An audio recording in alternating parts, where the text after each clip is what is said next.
This is Newsbeat from OU Daily. I'm Peggy Dodd. And I'm Megan Pratt. And here's your weekly headlines. At its meeting on Tuesday, the Norman City Council accepted an agreement between the city and the Cleveland County Commissioners for the property at 718 North Porter Avenue. The city considered over the summer rezoning the property to hold a friend's house, a city-funded shelter. However, in August, the Planning Commission did not recommend rezoning. Council also postponed a vote to appropriate over $900,000 to the expansion of the School Resource Officer program. The money would fund 4 positions in Norman's elementary schools. Ward 2 Councilmember Lauren Schuler agreed with the motion, questioning if it was the city's responsibility to fund the program. Here's Schuler. We wanted the public schools to come to the table and have a discussion with us, especially for funding city employees that then work directly with another public agency.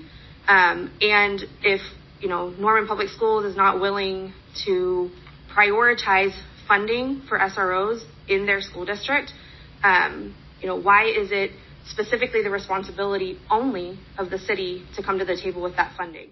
During that meeting, Ward 4 Council member Helen Grant criticized the lack of a proclamation celebrating National Hispanic Heritage Month in the city.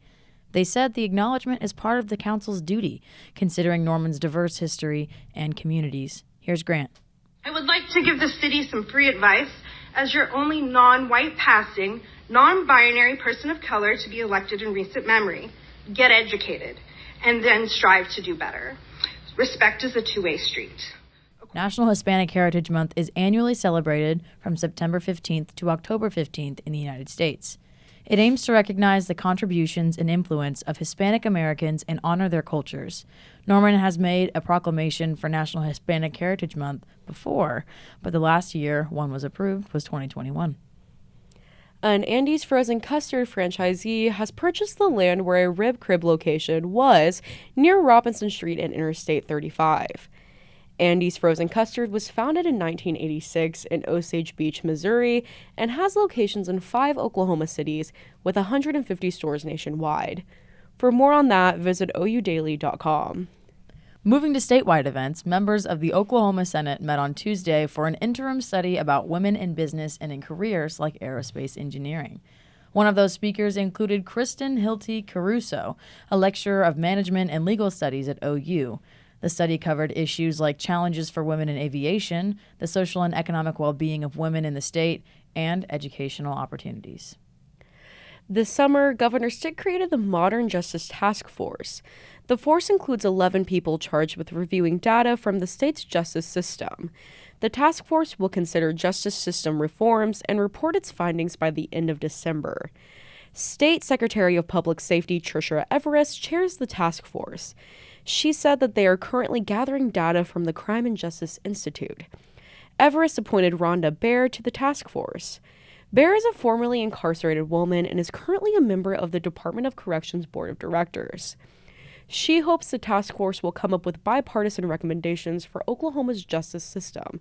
Here's Baer. I think at our table with the Modern Task Force, we have people that are on both sides, anti-780 and pro-780. And if there was a way that we could meet in the middle and work together, I think that would be a huge win for the state of Oklahoma.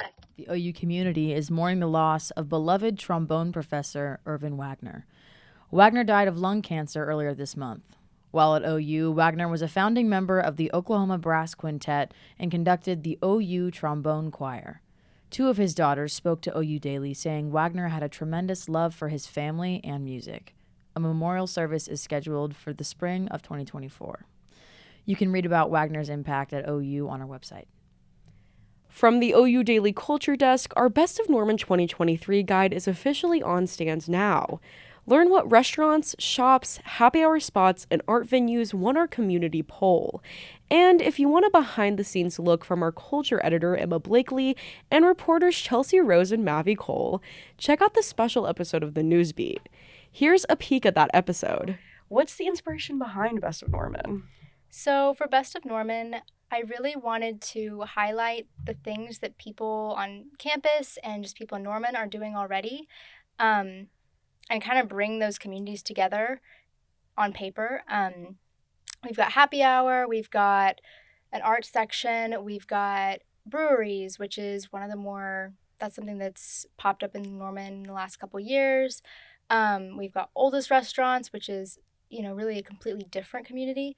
And so I really just wanted to highlight those places and those communities and have a good variety of the different things people in Norman are doing. Yeah. That episode is actually live right now on Spotify and YouTube. While you're enjoying Best of Norman, The Daily is currently working on its fall magazine. One of these stories is about how OU and the city are preparing for Southeastern Conference crowds and an economic shift in 2024 on game days. In this article, topics like how the city is bracing for more fans on game days and potential improvements to Campus Corner are unpacked. Here's Norman Economic Development Coalition President and CEO Lawrence McKinney on Campus Corner. We've got some nice businesses, some quaint businesses. It does well, but it doesn't do well year-round, and it is the entrance to the university, right? Mm-hmm. So, the doorstep of the university needs serious upgrades. It needs upgrades on its infrastructure, the roads, the sidewalks, the lighting. Certainly, the businesses could look and feel different than what they do today, with more restaurants, bars, specialty shops, and so there are some plans in the works. If you like that preview and want to see more, read the story by visiting oudaily.com. OU Daily's fall magazine will be released next month. More stories about SEC, readiness in Norman, and on OU's campus will be featured in that issue. And let's look to the Daily's calendar for coming events this week. Later tonight, local breweries will host the 3rd annual Brewtoberfest. This free event is for all ages and will be held at Reeves Park beginning at 4 p.m. This weekend is Parents' Weekend, just in time for the OU football versus Iowa State game on Saturday. Next week marks the lead-up to OU Texas weekend. The 2023 BWO Bash at the Wesley will kick off events on Monday. Reminder that there are no classes on Friday to allow students to safely travel down to Dallas for the game. The Daily's calendar is filling up. The calendar tab on our website features campus, city, and statewide events. Thanks for listening to Newsbeat from OU Daily. This is the Daily's weekly news podcast. New episodes of Newsbeat will air every Friday. Each episode will give you a short recap of what happened on campus and across Norman that week. Be on the watch for longer special editions about each of our print productions. During those episodes, you'll get a behind-the-scenes look at articles and hear from reporters about their stories before you pick up your copy. But in the meantime, you can keep up with us throughout the week on Facebook, X, formerly known as Twitter, Instagram, and Threads at The OU Daily, and on our website at oudaily.com. Sports fans, check out the OU Daily Sports Podcast. Hear the latest in OU sports and commentary from sports editor Colton Soley and assistant sports editors Jason Patacchio and Louis Razor. You can find that on YouTube, Spotify, and on oudaily.com. If you'd like to read more about the stories you heard on this podcast, you can find those and more online. My name is Peggy Dodd. I'm a news editor here at The Daily. My name's Megan Pratt. I'm a news reporter here at The Daily. I'll see you here next week on The Newsbeat.